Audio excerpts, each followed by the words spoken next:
नमस्कार, आप देख रहे हैं प्रदेश का सबसे भरोसेमंद news channel India news Uttar Pradesh Uttarakhand पे हूं आपके साथ पराग गुप्ता। बड़ी बहस में आज चर्चा होगी लोकसभा चुनाव से विपक्षी गठबंधन इंडी को लेकर।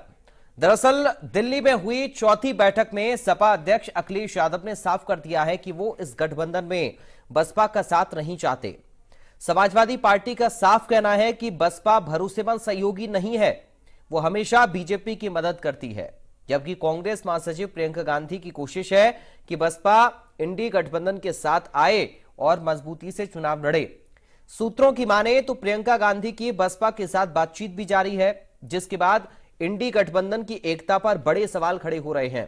क्या चुनाव तक विपक्ष का गठबंधन बन पाएगा या फिर बनने से पहले ही टूट जाएगा? इन्हीं तमाम सवालों के साथ करेंगे आज की चर्चा एक खास पैनल के साथ, लेकिन उससे पहले बयान और रिपोर्ट कि गठबंधन में इस समय जो आज की विपक्ष की स्थिति है उसमें मौजूदा हालात में समाजवादी पार्टी मुख्य विपक्ष की भूमिका में है। जहाँ एक और बीएसपी के विधायकों की संख्या देख लें और सपा के विधायकों की संख्या देख लें तो जमीन और आसमान का फर्क है। उस आधार पर हक जो बनता है वो समाजवादी पार्टी का बनता है, इसलिए चिंता भी स्वाभाविक है और उस चिंता को व्यक्त कर रहे हैं। और कांग्रेस के साथ बीच में भी जब अन्य स्टेट के चुनाव हो रहे थे तब भी आपने देखा असहजता की स्थिति दोनों की कांग्रेस और उसके सपा के बीच में थी। पुनः असहजता की स्थिति बन सकती है, इसलिए बन सकती है कि ये सारे जितने भी गठबंधन के जो घटक दल हैं, मार्ग अलग, सिद्धांत अलग, नीतियां अलग, कोई सामंजस्य तालमेल नहीं है। केवल इसलिए इकट्ठे होने का प्रयास हो रहा है कि मोदी जी से अकेले की दम पे किसी की लड़ने की हैसियत बची नहीं है। तो इकट्ठे होकर लड़के मोदी हटाओ अभियान के तहत ये अपना कर रहे हैं। इनका ना कोई नीति है न रीति है। गठबंधन कोई मजबूत था न है और न भविष्य में रहने वाला है। हमारा सिर्फ इतना कहना है कि बहुजन समाज पार्टी तो भाजपा के साथ गठबंधन में है ऑलरेडी, तो गठबंधन तो उनका टूटा नहीं है कि उनका आने का सवाल हो। तो जो लोग हैं उसमें, जो ऑलरेडी 2 दिन पहले जो शामिल हैं, उन्हीं को लेकर गठबंधन तय है और कोई भी ऐसी बात किसी और के आने जाने की नहीं है। मुख्य मुद्दा यह है कि कैसे हम सब लोग मिलकर, अखिलेश जी कह रहे हैं कि जो बाबा साहब का दिया हुआ संविधान है, भारतीय जनता पार्टी उसको खत्म करना चाहती है।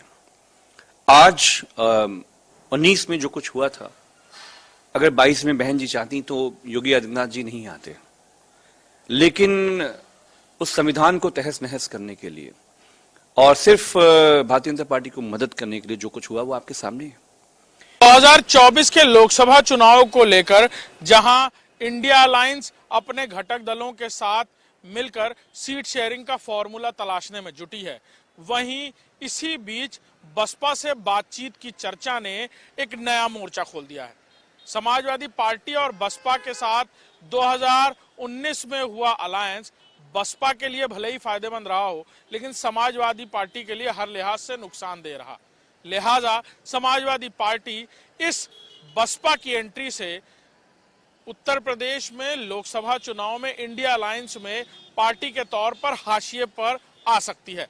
लिहाजा समाजवादी पार्टी बसपा सुप्रीमो मायावती की एंट्री और उसकी सुगबुगाहटों को लेकर खासी प्रतिक्रिया जाहिर करती हुई नजर आ रही है। देखना होगा कि आने वाले वक्त में लगातार इनकार कर रही बसपा सुप्रीमो मायावती क्या वाकई इंडिया अलायंस की बातचीत और फिर अलायंस का पार्ट बनती नजर आएंगी, और उनकी एंट्री और इन सुगबुगाहटों से क्या इंडिया अलायंस के महत्वपूर्ण घटक दल समाजवादी पार्टी और इंडिया अलायंस में कांग्रेस के साथ ये दूरियां और बढ़ती नजर आएंगी। कैमरामैन दीपक के साथ अभिषेक सिंह, इंडिया न्यूज, लखनऊ। तो रिएक्शंस आपने सुन लिए, साथ ही रिपोर्ट आपने देख ली हमारे संवाददाता की। अब कुछ खास मेहमान हैं जिनसे आपका परिचय कराएं, उसके बाद करेंगे चर्चा इसी मुद्दे पर। ओपी सिंह बीजेपी से प्रवक्ता हमारे साथ हैं। ओपी सिंह जी, आपका स्वागत है। समाजवादी पार्टी से प्रवक्ता फराज किदवई हैं। फराज साहब, आपका स्वागत है। कांग्रेस पार्टी से प्रवक्ता हिलाल अहमद हैं। हिलाल साहब, आपका स्वागत है। और राजनीतिक विश्लेषक डॉक्टर विनम्र सेन सिंह हमारे साथ हैं। विनम्र सेन जी, आपका स्वागत है। सबसे पहले शुरुआत कर रहे हैं हिलाल अहमद जी आपके साथ ही। सर, क्या माजरा चल रहा है अभी? बीएसपी के साथ कोई बातचीत चल रही है क्या गठबंधन में शामिल कराने के लिए?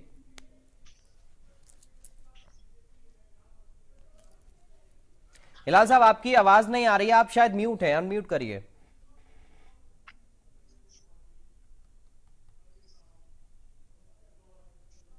नहीं, अभी भी आपकी आवाज नहीं आ रही है सर।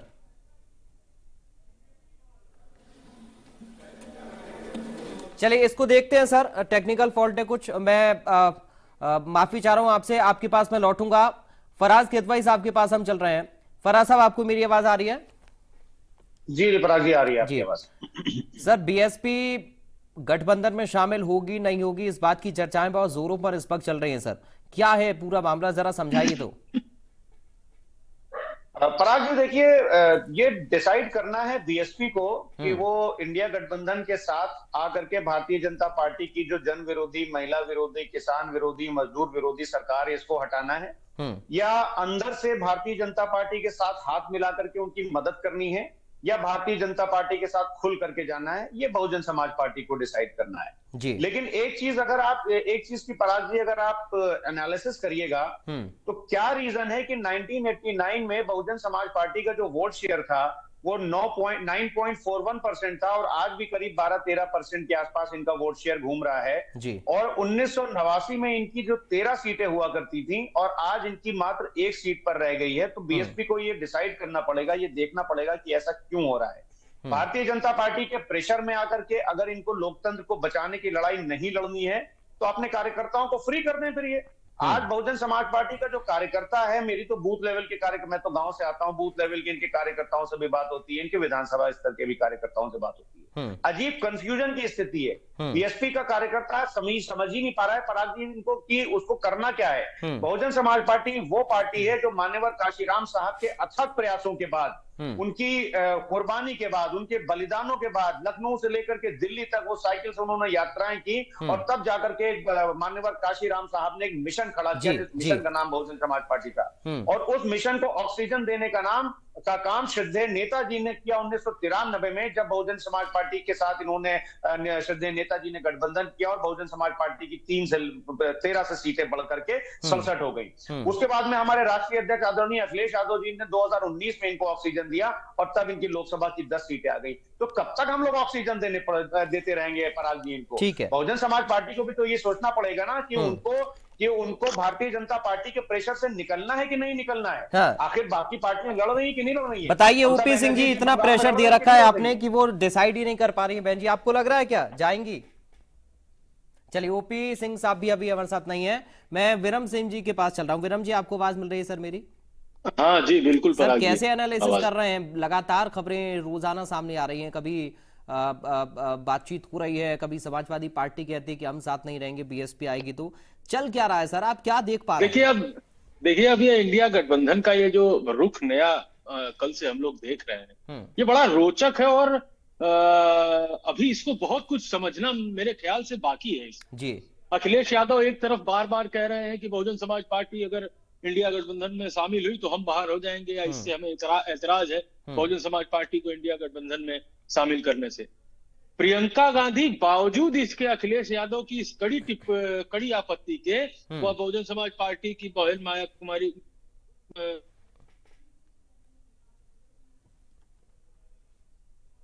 अपने साथ सम्मिलित करने का प्रयास कर रही हैं। तो क्या ये ऐसा नहीं देखा जाना चाहिए पूरा सिनेरियो कि अखिलेश यादव को बड़बोलेपन को या अखिलेश यादव की उत्तर प्रदेश में मोनोपोली को तोड़ने के लिए प्रियंका गांधी बहुजन समाज पार्टी का साथ चाहती हैं, या क्या इसको इस रूप में नहीं देखा जाना चाहिए कि बहुजन समाजवादी पार्टी को इंडिया गठबंधन समाजवादी पार्टी से कहीं ज्यादा ताकतवर और कारगर देख रहा है?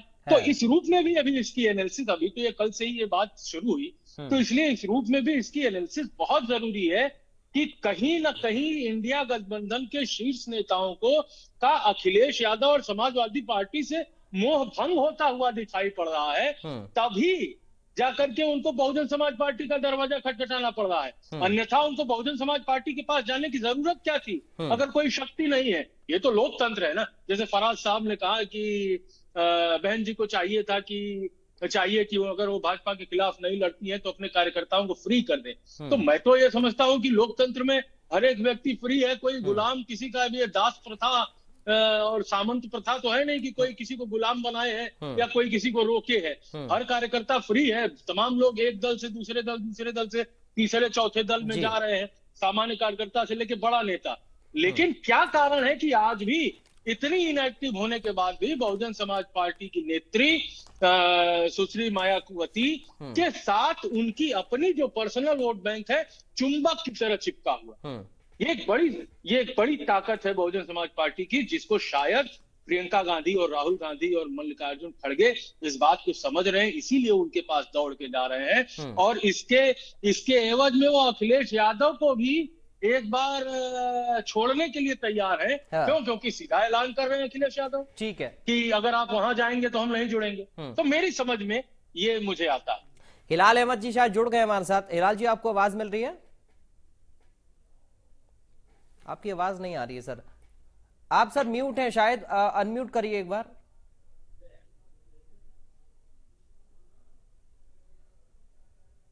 नहीं, अभी देखिए आवाज नहीं आ रही। मैं टेक्निकल कुछ इशू है, इसको देखते हैं, फिर हिलाल साहब जुड़ेंगे शायद। ओपी सिंह जी हमारे साथ जुड़ गए हैं, बीजेपी से प्रवक्ता। ओपी सिंह जी, आपको आवाज आ रही है? ओपी सिंह साहब सुन पा रहे हैं क्या मुझे आप? चलिए, अभी कांटेक्ट नहीं हो पा रहा है। फराज साहब, आपको आवाज आ रही है क्या? जी फराज जी, चलिए सर, आप ही से एक और मैं सवाल ले लेता हूं।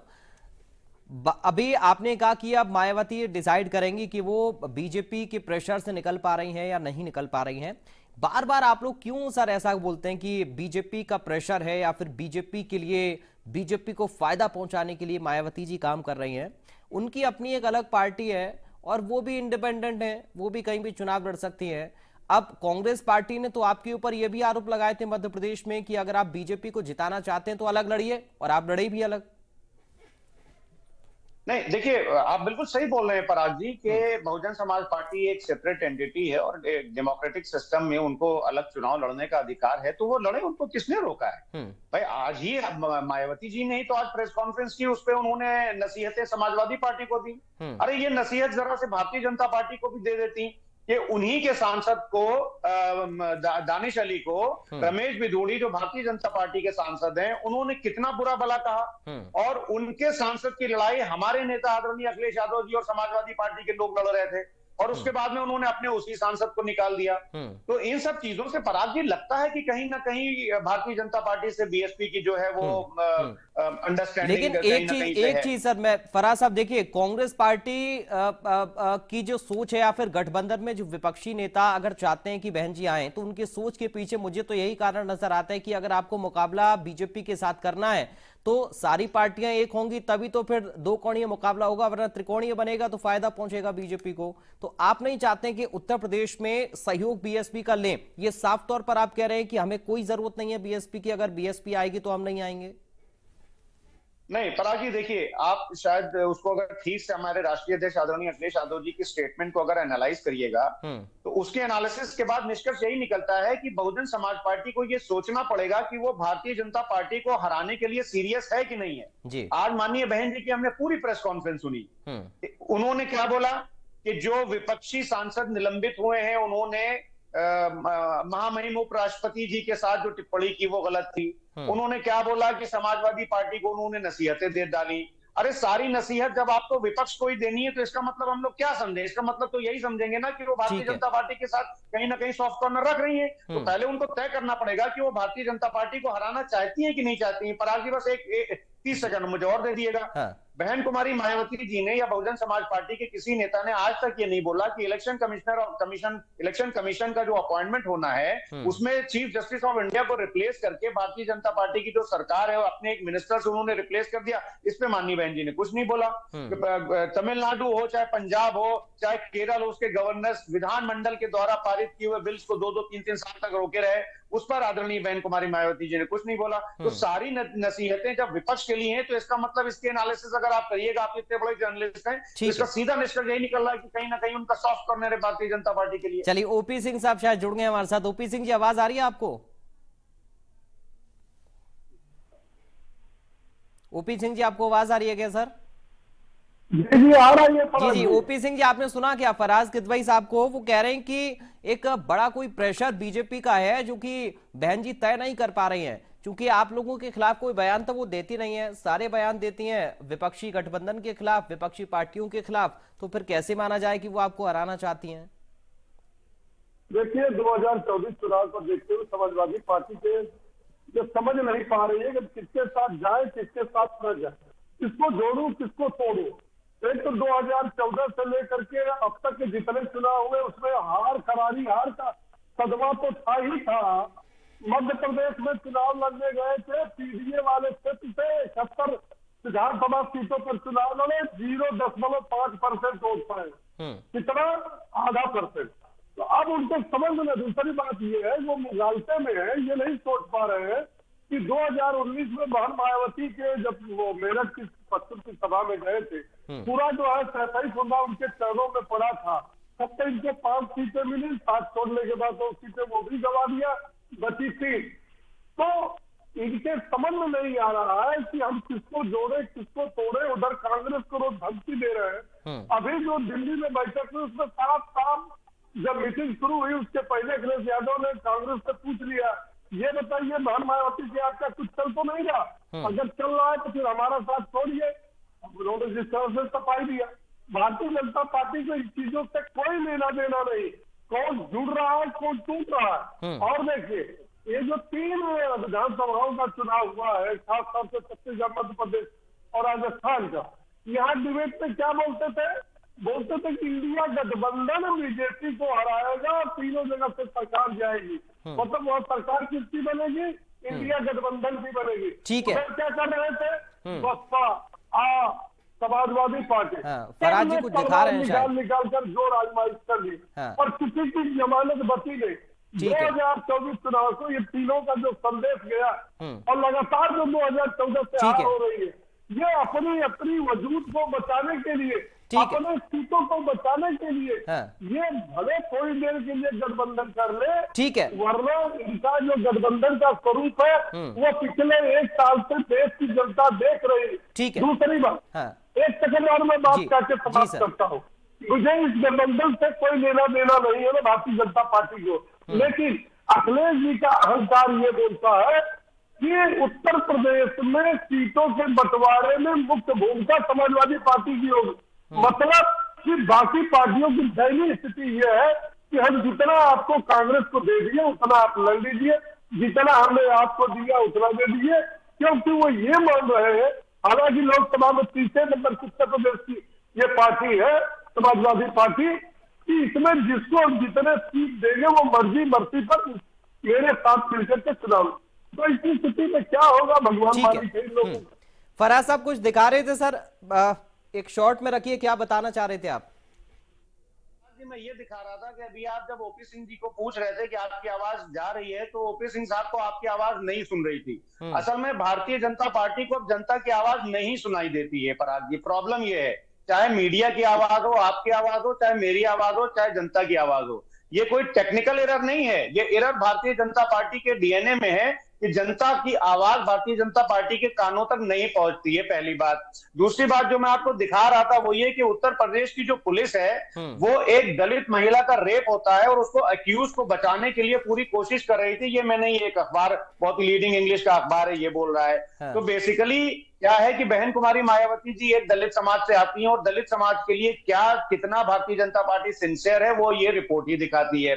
दूसरी बात यह है कि अभी हमारे भाई ओपी सिंह साहब कह रहे थे कि जो इंडिया गठबंधन है उसमें समाजवादी पार्टी हस्तक्षेप करना चाहती है सीट शेयरिंग में। अरे भाई, इंडिया गठबंधन में समाजवादी पार्टी हस्तक्षेप नहीं करेगी तो फिर क्या आप करेंगे? आप बहुजन समाज पार्टी के टिकट बंटवारे में हस्तक्षेप करिए ताकि इंडिया गठबंधन का वोट बटे और आपकी जो है वो बल्ले बल्ले हो जाए। ठीक, तो ये कैसी बेसलेस बातें हैं भाई? हम और कांग्रेस में बैठ करके समाजवादी पार्टी की सेहत तो होगी कि भाई सीट शेयरिंग में कि हमको कितनी सीटें चाहिए और कांग्रेस को हम कितनी सीटें देंगे। ठीक है सर, इसमें कौन सा ऐसा रॉकेट साइंस? ठीक है, हिलाल अहमद जी हमारे साथ जुड़ गए शायद। हिलाल जी, आपको आवाज आ रही है सर?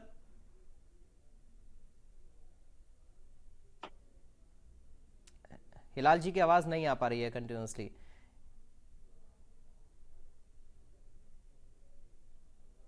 चलिए, मैं माफी चाहूंगा हिलाल जी, आपकी आवाज नहीं आ पा रही है सर। मैं कोशिश कर रहे हैं हम टेक्निकल जो फॉल्ट है उसको ठीक कर पाएं।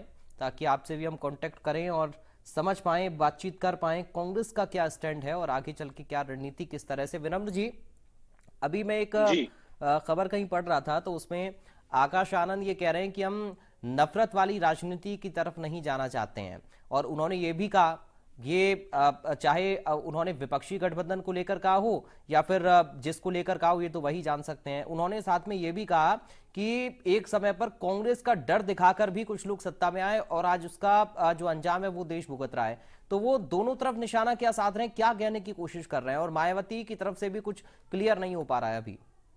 बेसिकली इसलिए यहाँ पर ये स्पष्ट रूप से समझा जा सकता है कि आकाश आनंद जी इस तरफ इशारा कर रहे हैं कि जिसकी जो उन्हें सौदेबाजी में जिसका सौदा ठीक लगेगा कांग्रेस और भाजपा, वो अंत तक अपने पत्ते को खोलना नहीं चाहते। ये स्पष्ट है। और बहुजन समाज पार्टी की नेत्री, हम सब उनके पुराने रिकॉर्ड और रवैये से परिचित हैं मायावती जी के, कि वह बहुजन समाज पार्टी और अपने व्यक्तिगत हित के ऊपर कुछ नहीं रखती, और उनको और इसका वो दिखावा भी नहीं करती कि मैं इस काम के लिए कर रही हूं या ये मेरा उद्देश्य है। उनका फंडा क्लियर है। बहुजन समाज पार्टी का जहां पर ज्यादा लाभ होगा वहां पर वो जाएंगी। उनका विचारधारात्मक रूप से न तो किसी से दुराव है न ही किसी से लगाव है। वो अभी पूरे के पूरे मूड में है बार्गेन करने के, इधर इंडिया गठबंधन को, इधर भारतीय जनता पार्टी को। जहां पर उनका सौदा सेट होगा वहां पर जाएंगी। इसमें किसी और, वो एक पार्टी की राष्ट्रीय अध्यक्ष है, उनका निर्णय लेना उनका अपना अधिकार है, इससे हम उनको वंचित भी नहीं कर सकते हैं। तो उनके साथ जनता जुड़ी है, इसको भी हम इनकार नहीं कर सकते। लेकिन सवाल इस बात का है कि बहुजन समाज पार्टी से इतनी तिलमिलाहट समाजवादी पार्टी को क्यों जी? समाजवादी पार्टी ने जब बुआ और भतीजे की जोड़ी बनाकर मोदी के खिलाफ चुनाव लड़ा उत्तर प्रदेश में, तो क्या हुआ? समाजवादी पार्टी ने बहुजन समाज पार्टी का, आप ये बिल्कुल नहीं कह सकते गठबंधन में कि केवल और केवल बहुजन समाज पार्टी ने ही लाभ उठाया समाजवादी पार्टी का। आपको ये मानना पड़ेगा कि बहुजन समाज पार्टी के कार्यकर्ता समाजवादी पार्टी के कार्यकर्ता से कहीं ज्यादा डिवोटेड है अपने निशान और झंडे के प्रति। और इससे कोई भारत का कोई व्यक्ति जो बहुजन समाज पार्टी की रीति और नीति को जानता होगा वो इनकार नहीं कर सकता है। तो बहुजन समाज पार्टी के कार्यकर्ताओं का फायदा भी समाजवादी पार्टी को मिला। तो अब अचानक से वो एक राजा भैया वाला प्रकरण आया और उसमें वोट उन्होंने राज्यसभा में अपना बहुजन समाज पार्टी को इनकार कर दिया और उसके नाते वो गठबंधन टूट गया। उसके बाद से ऐसी क्या तिलमिलाहट हो गई कि व्यक्तिगत स्वार्थ से ऊपर उठकर इंडिया गठबंधन में अखिलेश यादव का स्वागत नहीं कर पा रहे हैं। इसी को थोड़ा सा आगे बढ़ाते हुए फराज साहब से एक फाइनल रिएक्शन लूंगा, फिर ओपी सिंह साहब आपके पास आ रहा हूं।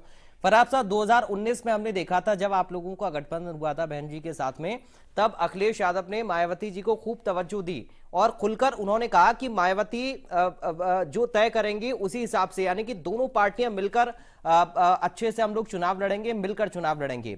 लेकिन इस बार तो अखिलेश यादव ऐसा दिखा रहे हैं कि वो 1% भी कहीं पर भी समझौता करने के लिए तैयार नहीं हो पाएंगे। ऐसा क्यों? जैसा भी विनम जी भी कह रहे थे, बहुत संक्षेप में चाहूंगा इसका उत्तर। देखिए पराग जी, क्या है कि कोई भी चीज जब हम सीखते हैं तो हमको उसके इतिहास में जाना पड़ता है। मैंने अभी आपसे बोला था कि श्रद्धेय नेताजी ने बहुजन समाज पार्टी की सीटें जब 13 थी 1989 में, और जब 1993 में गठबंधन किया श्रद्धेय नेताजी ने बहुजन समाज पार्टी के साथ, तो उनकी सीटें 13 से बढ़कर के 67 हो गई। लेकिन कुछ ही समय में हम लोग ने देखा कि हमारी सरकार गिर गई और बहुजन समाज पार्टी ने बीजेपी के साथ हाथ मिला लिया। उसके बाद में 2019 तक आते आते बहुत ज्यादा पानी बह चुका था। हमारे राष्ट्रीय अध्यक्ष आदरणीय अखिलेश यादव जी ने फिर एक बार बड़ा दिल दिखाया और भारतीय जनता पार्टी को हराने के लिए बहुजन समाज पार्टी के साथ 2019 में गठबंधन किया और आधी से ज्यादा सीटें बहुजन समाज पार्टी को दे दी। लेकिन उसके बाद भी जब इलेक्शन खत्म हो गए, बहुजन समाज पार्टी गठबंधन धर्म ठीक से नहीं निभा पाई और कहीं ना कहीं भारतीय जनता पार्टी के प्रेशर में आकर के गठबंधन वो टूटता है। तो कहने का मतलब सिर्फ ये है कि आपके बहुजन समाज पार्टी को ये तय करना पड़ेगा, ठीक है, कि वो भारतीय जनता पार्टी को हराने में कितनी सीरियस है।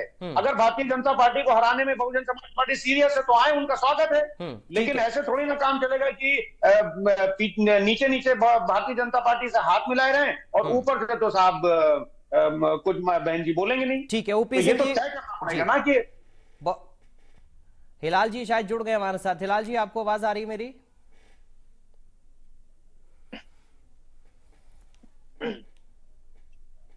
चलिए माफी चाहूंगा सर, आवाज आपकी नहीं आ रही है। मैं ओपी सिंह साहब बहुत जल्दी से एक फाइनल कमेंट आपका लूंगा इस पर, जो अभी फराज साहब कह रहे थे। ये बड़ा आरोप बार बार आप लोगों के ऊपर लगा रहे हैं, बीजेपी माफ कीजिएगा बीएसपी से कोई मदद मिल रही है क्या आप लोगों को? देखिए, ऐसा है कि भारतीय जनता पार्टी के इंडिया गठबंधन से कोई लेना देना नहीं है। हमारा उत्तर प्रदेश में मिशन 80 चल रहा है, हम 73 तक पहुंच चुके हैं। इस बार प्रयास है कि 80 पहुंचे। ये किसके साथ लड़ेंगे, ये मतलबी पार्टियां हैं। ये केवल अपने मतलब के लिए एक होना चाहते हैं, जिनके पास कोई नीत है, न नीयत है, न नेतृत्व। ये किस लिए किस मुद्दे पर चुनाव लड़ रहा है? ये इस मुद्दे पर लड़ रहा है कि मोदी हटाओ, देश बचाओ। मतलब देश बचाने के लिए लड़ रहे हैं, देश बचा नहीं है अब तक। ठीक है। दूसरा, संविधान बचाने के लिए लड़ रहे हैं। ठीक है सर। तीसरा, लोकतंत्र बचाने के लिए। ये फर्जी फिकेशन पर जनता इनको, इसीलिए जो है आप अभी ये बता रहे थे जनता के साथ क्या कर रहे हैं। अरे भैया, जनता के साथ आप क्या किए थे? 4 बार आज उत्तर प्रदेश में सरकारें थी, वो 10 साल से आपका कुछ पता नहीं है, भविष्य भी सुरक्षित। ठीक है सर। चलिए मैं अब विराम चाहूंगा सर, चूंकि समय मुझे इतनी इजाजत दे रहा है। हालांकि अभी आगे बहुत सारे फैसले गठबंधन को लेने हैं और उन फैसलों पर सबकी नजरें भी टिकी रहेंगी। हम भी देखेंगे किस तरह से सीट शेयरिंग होती है, कौन कौन लोग और जुड़ते हैं, कौन नहीं जुड़ पाते हैं या कौन कंटिन्यू नहीं कर पाते हैं। ये तमाम सारे सवाल जो अभी लोगों के जहन में हैं, जनता भी देख रही है, हम भी देख रहे हैं, आप भी देख रहे हैं। फिलहाल अभी के लिए आप सभी लोगों का बहुत शुक्रिया, हमारे साथ आप लोग जुड़े, अपना समय दिया और बड़ी बहस में शामिल हुए। फिलहाल दीजिए इजाजत, नमस्कार।